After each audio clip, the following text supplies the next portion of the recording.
Okay, let's do a summary of transformations and make some connections here.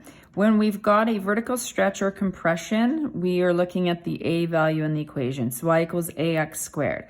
So if a is less than -1 or greater than 1, so meaning 2, 3, 4, -2, -3, -4, etc., this would make the graph narrower than the graph of y equals x squared.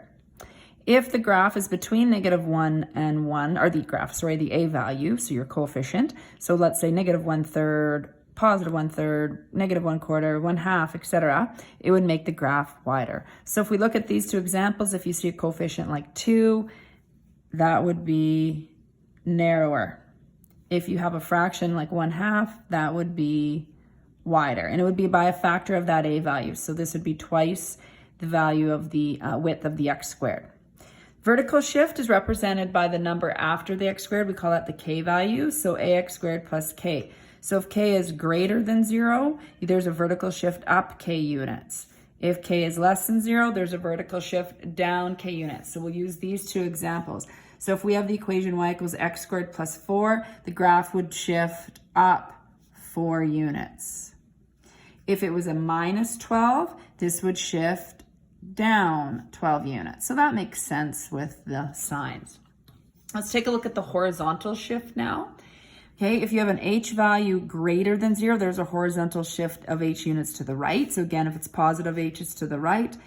If it's a less than 0, meaning negative h values, there's a horizontal shift h units to the left.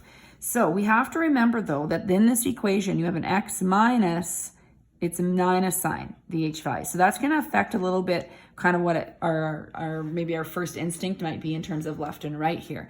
So if I have y equals x minus 6 squared here, this is going to shift 6 units right.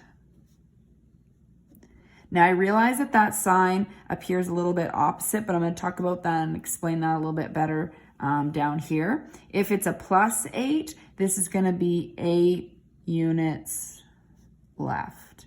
Okay, so remember you're dealing with a minus sign in the equation. Here's the equation. So if I gave you a positive h value of 6 and I said plug 6 in for h, this is what it would look like. Y equals a can be any number when we actually use it, ax minus, and you put the number 6 right in for h. So see how that minus sign is there, but the h value itself was the positive number. So this minus sign is part of the equation. So that's why it appears opposite. Let's look at what would happen if I put in a negative number for h.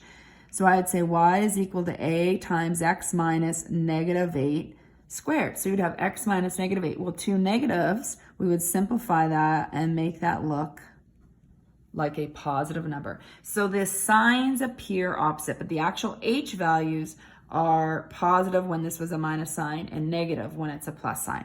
So we don't want to say it, I always say it appears opposite because it's really isn't opposite. So it appears to be opposite signs. So you really have to pay a little bit closer attention to the horizontal shifts when you're looking at the right and left. So it's okay to think of it as, oh yeah, it goes the other way, but here's the importance of why it's doing that. Okay, so the h value, we call those parameters. H is the parameter, k is a parameter, a is a parameter, all right? It appears opposite.